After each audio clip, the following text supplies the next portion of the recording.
नमस्कार दोस्तों, टेक्नीशियन तपन YouTube channel में आप सभी दोस्तों को स्वागत है। आज कुछ नया सीखते हैं। अगर आप इंडक्शन फर्नेस में प्रैक्टिकल में काम कर रहे हैं तो जो आपका मेल्टर रहता है, शिफ्ट इंचार्ज रहता है और जो इंडक्शन फर्नेस का मैनेजर साहब रहता है, तो देखिएगा कभी ना कभी आपको ये बात जरूर बोला है कि जो आपका लिक्विड मेटल है वो टेपर से निकल गया है, तो आखिर जीएलडी में ट्रिप क्यों नहीं हुआ। फर्नेस अगर ब्लास्ट हो गया है तो जीएलडी में आखिर ट्रिप क्यों नहीं हुआ। एंटीना से लिक्विड मेटल निकल गया है तो जीएलडी में आखिर या अर्थ लीकेज में क्यों ट्रिप नहीं हुआ। इस टाइप का बात आपको प्रैक्टिकल में बहुत ज्यादा सुनने के लिए मिलेगा।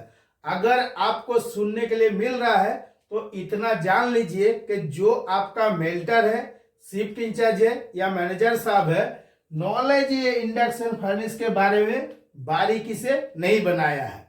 और इस वीडियो को देखने के बाद इतना आपको कॉन्फर्म हो जाएगा कि आखिर अर्थ लीकेज या जीएलडी में क्यों नहीं ट्रिप होता है।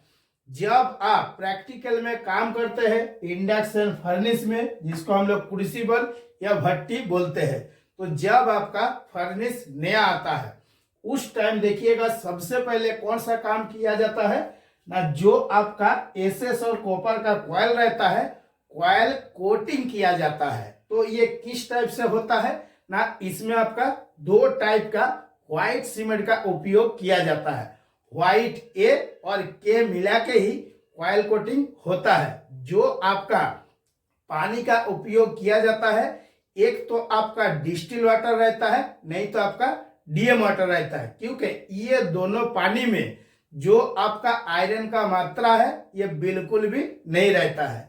और कॉयल कोटिंग जब आपका होगा तो उस टाइम जो व्हाइट ए और व्हाइट के देके मिला के बना के कॉयल कोटिंग किया जाएगा। अगर इसमें कार्बन का मात्रा रहेगा तो कॉयल का जो टान टू टान है ये शॉर्ट होगा और उस जगह में काला हो जाएगा और बार बार अर्थ लीकेज में आपका ट्रिपिंग आएगा। तो जब भी आप कॉयल कोटिंग करवाइएगा आपको याद रखना है, एक तो डीएम वाटर से करना है, नहीं तो आपका डिस्टिल वाटर का उपयोग करना है। कौन सा व्हाइट सीमेंट का उपयोग करना है, व्हाइट ए और के मिला के ही कॉयल कोटिंग करना है। जब आपका कॉयल कोटिंग का काम कंप्लीट हो जाता है अच्छा तरीका से, जो आपका कॉयल कोटिंग है सूख जाता है, इसके बाद आपका काम स्टार्ट होता है बॉटम का। तो जो आपका इंडक्शन फर्नेस है इसमें आपको प्रैक्टिकल में क्या देखने के लिए मिलेगा, एक आपको टॉप देखने के लिए मिलेगा, एक आपका बॉटम देखने के लिए मिलेगा।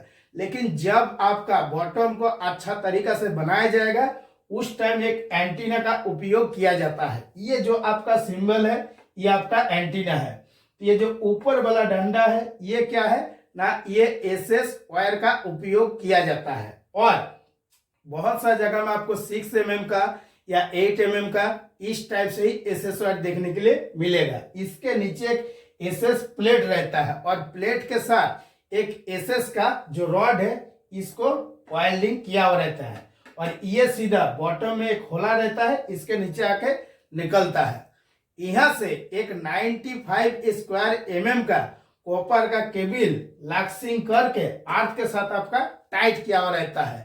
तो ये सबसे पहले क्या हुआ, कॉयल कोटिंग हुआ। इसके बाद एंटीना बनाने के बाद अभी बॉटम कुटाई करके बनाया जा रहा है। तो बॉटम कौन सा मसाला से बनाया जाता है, सिलिका रेबिंग मास से ही देखिएगा बॉटम बनाया जाता है।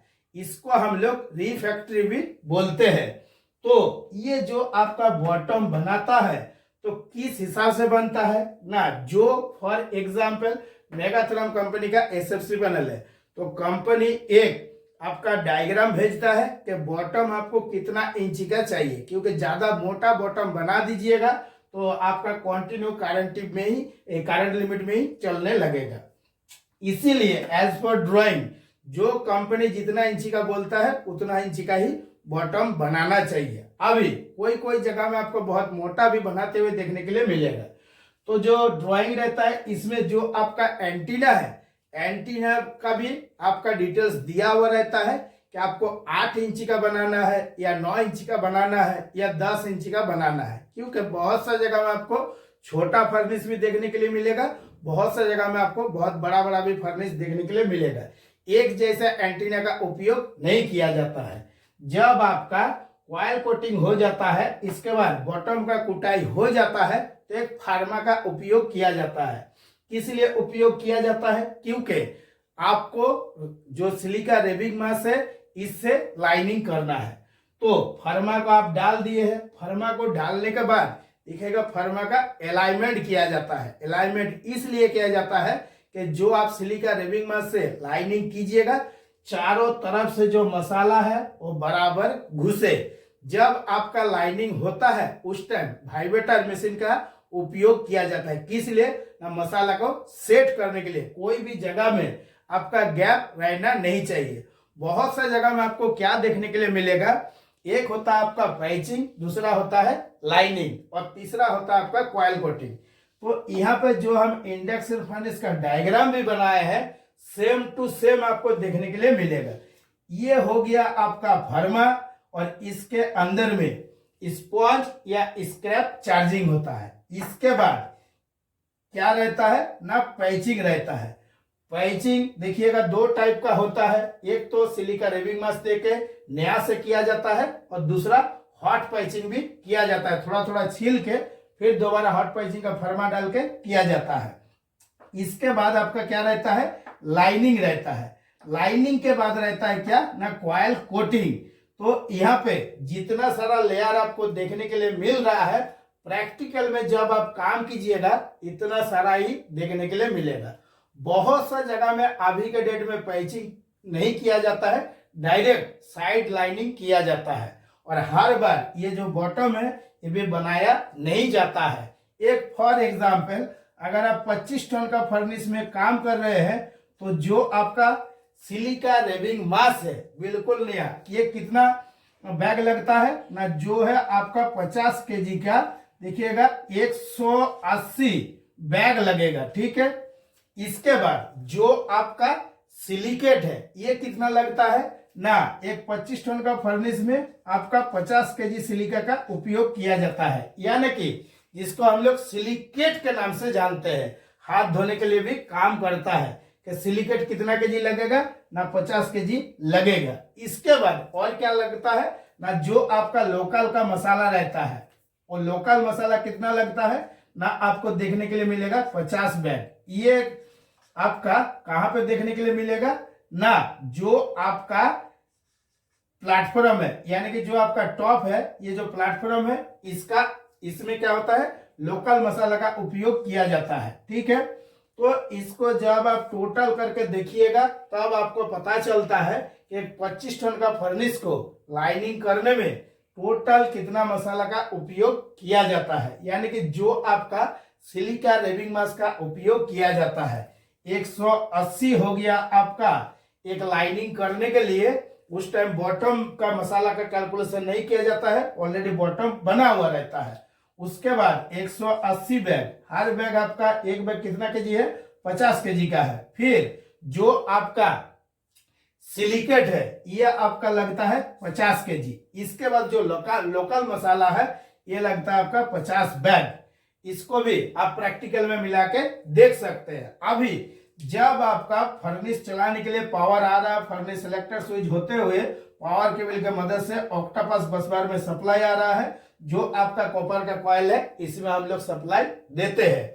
अभी जिस टाइप से आपने लेयर बनाए हैं उसी टाइप से सेम आपको देखने के लिए मिलेगा। जब आप यहाँ पे स्पॉन्ज या स्क्रैप डालते हैं तो उस टाइम क्या होता है ना, ये देखिएगा एक वीडियो बना के भी समझाया हूं कि जो आपका फर्मा है और एंटीना है दोनों कनेक्ट रहना चाहिए। कनेक्ट रहने के लिए एक चेक करने का प्रोसेस भी बताया हूं कि सीरीज लैंप से भी आप चेक कर सकते हैं और मेगर से भी आप चेक कर सकते हैं। दोनों ही आप अगर चेक करते हैं तभी कंफर्म होता है कि जो आपका फर्मा है ये एंटीना के साथ टच है या नहीं है, और हमेशा टच रहना चाहिए। अब यहाँ पर आपका टोटली लिक्विड मेटल भरा हुआ है। तो लिक्विड मेटल क्या होता है, धीरे धीरे जो आप पैचिंग या लाइनिंग करते हैं सिलिका रेबिंग मास से धीरे धीरे कटते कटते क्या होता है, कॉइल के नजदीक आता है। जब आपका कॉइल का नजदीक आता है तो अगर फॉर एग्जांपल आपका पैनल में फ्रीक्वेंसी है 200 से लेके 300 और इसको सेटिंग करके रखा है लास्ट फ्रीक्वेंसी 285 में, तो 285 तक जितना हीट आएगा उतना आप ले सकते हैं। तो इसमें प्रैक्टिकल में क्या होता है कि जो आपका मेल्टर रहता है और शिफ्ट इंचार्ज रहता है, हमेशा देखिएगा कभी ना कभी ओवर कॉन्फिडेंस वाला बात करता है। जब आपका ये लिक्विड मेटल पूरा रेडी हो गया उस टाइम टेम्परेचर भी लिया जाता है 1650 इंडिया में, इंडिया के बाहर लिया जाता है 1750 डिग्री सेल्सियस। तो धीरे धीरे जब मसाला काटते हुए नजदीक कॉइल का आ रहा है और फ्रीक्वेंसी जो आप देख रहे हैं कि 285 या 280 का आसपास हो गया है, तब भी बोलता है क्या, और एक हिट ले लेंगे। और जैसे ही एक हिट लेने के लिए जाता है, एक तो टेपर से आपका लिक्विड मेटल निकल जाता है, नहीं तो फर्नेस जो है वो आपका ब्लास्ट हो जाता है। मेरा कहने का मतलब है चाहे आप मेल्टर हो या शिफ्ट इंचार्ज या मैनेजर हो, एक हीट अगर आप कम लेते हैं तो देखिएगा इस टाइप का फॉल्ट आपको देखने के लिए नहीं मिलेगा। और एक क्या कारण रहता है, ज्यादातर जो हम लोग इंडक्शन फर्नेस में काम करते हैं, तो चाहे वो मेल्टर हो या शिफ्ट इंचार्ज हो, उसको तो कुछ आदत है ही है नाइट में सोने का, और सोने से पहले क्या क्या होता है और प्रैक्टिकल में क्या समझाएंगे, यूट्यूब वीडियो और बोल नहीं रहे हैं, प्रैक्टिकल में आप समझ गए हैं कि मैं कौन सा चीज आप सभी को बता रहा हूं। यहाँ पे जो आपका लिक्विड मेटल है ये धीरे धीरे क्या होता है, कॉइल के नजदीक आने लगता है। तो आपको इतना कन्फर्म होना चाहिए कि ये जो आपका लिक्विड मेटल है ऑलरेडी एंटीना के साथ अटैच होके ही आपका चल रहा है।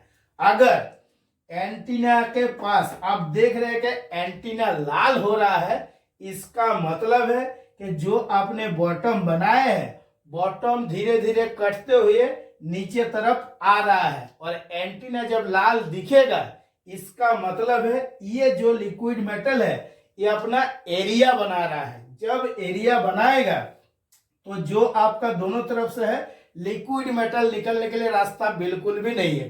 किधर से रास्ता है ना, ये जो आप एंटीना बनाए हैं और एसएस का जो रॉड का उपयोग किए हैं, ठीक यहां से कटते हुए नीचे से निकलेगा।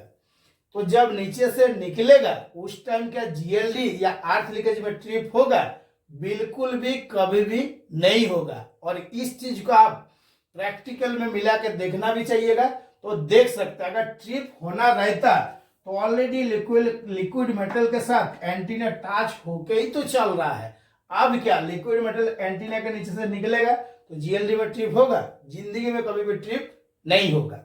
अब क्या है, जो आपका ये कॉपर का कॉइल है, फर्नेस का दोनों तरफ आपका अर्थ दिया हो रहा है स्ट्रक्चर में, तो प्रैक्टिकल में आपको क्या देखने के लिए मिलेगा ना, ये जो आपका कॉपर का कॉइल है, कॉपर के कॉइल के आसपास में टोटली इंसुलेटेड रहता है। और ये जो कॉइल है इसमें जो आपका पावर योग नॉन पावर का योग का उपयोग किया जाता है, उसमें 1 से 1.5 इंच का इंसुलेशन दे के कॉइल को पूरा टाइट करके टाइट किया हुआ रहता है। योग जो रहता है चाहे पावर योग हो या नॉन पावर, आपके साथ ही टाइट किया हुआ रहता है, पावर योग और नॉन पावर योग। तो आखिर ये कॉइल क्या है, दोनों तरफ से आपका इंसुलेटेड बना हुआ है।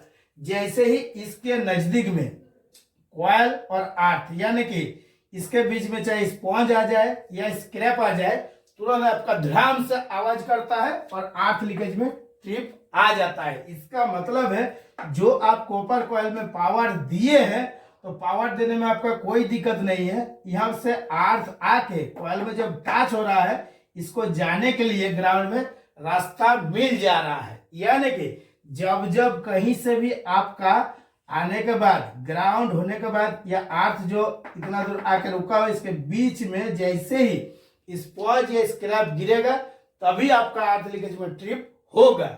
अब जो है ये लिक्विड मेटल यहाँ पे आपका बना हुआ है, तो आखिर ये जो लिक्विड मेटल है कॉइल के नजदीक आया ही नहीं है। ठीक इस जगह से अगर आपका लिक्विड मेटल निकल रहा है, कहां से ना, टेपर से निकल रहा है, तो टेपर से अगर इस जगह से निकलेगा तो आपका क्या जीएलडी या अर्थ लीकेज का ट्रिपिंग आएगा?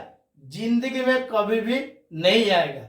कब आपको अर्थ लीकेज का ट्रिपिंग देखने के लिए मिलेगा? यहाँ से जो लिक्विड मेटल है निकलते हुए रास्ता बना के आ रहा है। जब आपका अर्थ में टच होगा, लिक्विड मेटल के साथ कांटेक्ट बनेगा, तभी आपका अर्थ लीकेज में ट्रिप होगा। टेपर के पास से कट जाने के बाद कभी जीएलडी का ट्रिपिंग आएगा? कभी भी नहीं आएगा। जब तक इसका नजदीक आएगा ही नहीं, कॉइल में टच हुआ ही नहीं है, तो आखिर जीएलडी में कैसे ट्रिप होगा? तो टेपर से जो लिक्विड मेटल निकलता है, इसके वजह से आपका अर्थ लीकेज का ट्रिपिंग नहीं आएगा। अर्थ लीकेज को भी इलेक्ट्रिकल भाषा में आपको अच्छा तरीका से समझना है। अर्थ लीकेज का एक सेटिंग होता है, वीडियो बनाकर भी मैं आप सभी को समझाया हूं कि जो आपका अर्थ लीकेज के लिए आपको मीटर यानी कि कितना परसेंट जीएलडी या अर्थ लीकेज में आप चला रहे हैं, इसको सेट करना पड़ता है। फॉर एग्जाम्पल आपको प्रैक्टिकल में देखने के लिए मिलेगा, जो आपका अर्थ लीकेज का मीटर रहता है, इसमें साफ साफ लिखा हुआ रहता है 10 मिली एम्पियर, यानी कि जब आपका 10 मिली एम्पियर से ज्यादा होगा, उस टाइम आपका अर्थ लीकेज या आपका क्या आएगा, जीएलडी का ट्रिपिंग आएगा। तो अगर जीएलडी कार्ड में आपने लो करके रखे हैं, तो उस टाइम सेटिंग कितना में हो जाएगा? 5 मिली एम्पियर में हो जाएगा। 5 मिली एम्पियर का 100%, यानी कि 5 मिली एम्पियर से जब ज्यादा होगा, तब आपका जीएलडी का ट्रिपिंग आएगा। इसको प्रैक्टिकल में किस तरीके से चेक करते हैं, अंदर से जीएलडी है या बाहर से जीएलडी है ना? देखिएगा, जो आपका फर्नेस है, चाहे कोई भी कंपनी का रहे, सबका चेक करने का तरीका और प्रोसेस बिल्कुल सेम रहता है ना। अगर कोई कारण से आप ये कन्फर्म करना चाहते हैं कि ये जो लिक्विड मेटल है, ये कॉइल के साथ टच है या नहीं है, उस टाइम ये जब एंटीना लगाए हैं, एंटीना किसके साथ टच रहता है? फर्नेस का जो स्ट्रक्चर है, स्ट्रक्चर में जो अर्थ दिया हुआ है, अर्थ के साथ आपका टच रहता है। तो उस टाइम ये जो कॉपर का कॉइल है, इसमें हम लोग पावर देते हैं, तो एंटीना के थ्रू क्या होता है, जो आपका ये 5 मिली एम्पियर है लिक्विड मेटल के साथ ग्राउंड में जाता है। जैसे 5 मिली एम्पियर से ज्यादा होगा, तुरंत आपका क्या होगा, जो आपका फर्नेस है, अर्थ लीकेज में आपका ट्रिप हो जाएगा, जिसको हम लोग जीएलडी बोलते हैं। तो 5 मिली एम्पियर से ज्यादा होगा, तब तो आपका ट्रिप करेगा। जब करंट ज्यादा हुआ ही नहीं है, तो ट्रिप कहां से होगा? नहीं होगा। तो इसके लिए क्या होता है कि लिक्विड मेटल कॉइल के साथ टच है या नहीं है। कब चेक करते हैं? जब आपका बार बार अर्थ लीकेज का ट्रिपिंग आता है, तो ये कंफर्म करते हैं कि कॉइल के साथ ये मेटल का टच है या नहीं है। उस टाइम ये बॉडी में अर्थ के साथ जो 95 स्क्वायर mm का कॉपर का केबल रहता है, इसमें लक्स भी किया हुआ रहता है। तो ये केबल को जब हम लोग खोलते हैं, खोलने का मतलब क्या हुआ ना, ये जो अर्थ में आपका एम्पियर फ्लो हो रहा था, यानी कि जो मिली एम्पियर फ्लो हो रहा था, इसको अभी आप खोल दिए है। जब आप खोल दिए तो टोटली लिक्विड मेटल जो है ये ओपन सर्किट बन गया है। अभी ये जब ओपन सर्किट बन गया है, तो ये तो आपका 5 मिली एम्पियर से ज्यादा हो नहीं पा रहा है, तो जीएलडी का ट्रिपिंग आएगा? कभी भी नहीं आएगा। उस टाइम क्या बोला जाता है कि मेटल टच हो गया है, यानी कि ये जो लिक्विड मेटल है, ये कॉइल का नजदीक आ गया है। जब नजदीक आ रहा है, उसी टाइम जो आपका सेंसिटिविटी है, ये आपका काम कर जाता है कि कितना सेंसिटिविटी फर्नेस है। तो आखिर डायरेक्ट लिक्विड मेटल जो है, वो आके कॉइल में धक्का नहीं मारता है, वो ठीक ब्लास्ट होने से पहले आपको सिंबल देता है, क्योंकि कुछ सेंसिटिव जो सेटिंग है वो पैनल में किया जाता है कि कितना नजदीक आया है। अगर आप बोलिएगा कि ये जो एंटीना है, इसको खोल के हम हीट ले लेंगे, चलाओ, देखिएगा प्रैक्टिकल में क्या होता है, जो मेल्टर रहता है, शिफ्ट इंचार्ज रहता है, ये मैनेजर रहता है, पहले फर्नेस को ऑन करेगा, हीट ऑन करेगा, ठीक है, जीएलडी है, 500 पावर लगाओ। अगर मान लीजिएगा 8500 किलोवाट का पैनल है, ठीक है, तो क्या बोलेगा, पहले 500 लगाओ, 500 लगाया, ठीक है, अभी जीएलडी का ट्रिपिंग नहीं आ रहा, और थोड़ा बढ़ाओ, 1000 करो, 1000 जब हो जाएगा और थोड़ा बढ़ाओ, और थोड़ा बढ़ाओ, ऐसा करते करते 5000 तक लेके आ गया है, ठीक है। अब क्या है, जो आपका फर्नेस का लिक्विड मेटल था, इसमें टेम्परेचर भी हो गया है, तो अब क्या बोलेगा, और थोड़ा सा टेम्परेचर ले लेता हूं, और थोड़ा सा जब टेम्परेचर लेने जाएगा, मारेगा बूम, ऐसा बूम मारेगा कि चारों तरफ आपका छितरा देगा। तो ये सब जो बात है, यही आपको प्रैक्टिकल में देखने के लिए मिलेगा। और थोड़ा सा टेम्परेचर ले लेता हूं ना, और थोड़ा सा ले लेता हूं, और थोड़ा थोड़ा करते करते पूरा फर्नेस से ब्लास्ट हो जाता है। यहाँ पे जब आप एंटीना खुलवा के चलवाते हैं, तो टोटली ओपन सर्किट हो जाता है, और लिक्विड मेटल धीरे धीरे जो कॉइल का नजदीक आ रहा है, डायरेक्ट आके कॉइल में टच होता है और टच होने के बाद जो कॉपर कॉइल है इसके अंदर में सॉफ्ट वाटर रहता है, पानी और लिक्विड मेटल जब टच होगा तो बॉम्ब जैसा आपका बास्ट होगा और वही बास्ट आपको देखने के लिए मिलता है प्रैक्टिकल में। तो जब आप एंटीना खोल के चेक कर लिए है, हीट ऑन करके पावर आपका बढ़ रहा है, उसी टाइम आपको समझ जाना है कि अंदर में जो आपका लिक्विड मेटल है ये कॉइल के नजदीक आ गया है, हमको और दोबारा चलाना नहीं है। अगर दोबारा चलाने जाएंगे और थोड़ा बड़ा तो बूम से बास्ट होगा। किस्मत अगर आपका अच्छा है तो चल गया तो चल गया, और नहीं चला तो बास्ट जब हो जाता है तो कोई किसी का बात नहीं सुनता है। जो आप चाहे मेल्टर हो या शिफ्ट इंचार्ज हो या मैनेजर हो, आपका खुद का ही बदनामी होता है कि ये ठीक से फर्नेस को चला नहीं पा रहा है। तो ये जो एंटीना खोल के है इसको अगर देखिएगा प्रैक्टिकल में चेक किया जाता है कि अंदर से ही इसका फॉल्ट है। अगर आप एंटीना खोल दिए हैं, एंटीना खोलने के बाद भी आपका आर्क लीकेज का ट्रिपिंग आ रहा है, इसका मतलब है कि ये लिक्विड मेटल जो आप बना रहे इसमें आपका कुछ भी फॉल्ट नहीं है। जो फॉल्ट है ये मेंटेनेंस फॉल्ट है, यानी कि कॉइल में कहीं से ग्राउंड होकर अर्थ में जा रहा है, चाहे वो पावर योग में हो या एफआरबी लक्कड़ में हो या आपका नॉन पावर योग में हो, कहीं से हो रहा है। इसका मतलब है कि बाहर से हो रहा है। इसमें जो आपका प्रोसेस का रहता है या जो मेल्टर या शिफ्ट इंचार्ज रहता है, इसका कुछ भी गलती नहीं है, जो है ये मेंटेनेंस फॉल्ट है। अगर एंटीना खोलने के बाद भी आपका जीएलडी आ रहा है तब। तो अभी दोस्तों जिस तरीका से मैं आप सभी को समझाया हूं, शायद हमको लगता है कि हर वीडियो को जब आप कंटिन्यू देखते हैं तभी हर बात आपको पता चल जाता है। और मैं जिस तरीके से अपना जो प्रैक्टिकल एक्सपीरियंस आप सभी के साथ शेयर करते हैं, समझने में आपको कोई भी दिक्कत नहीं होगा।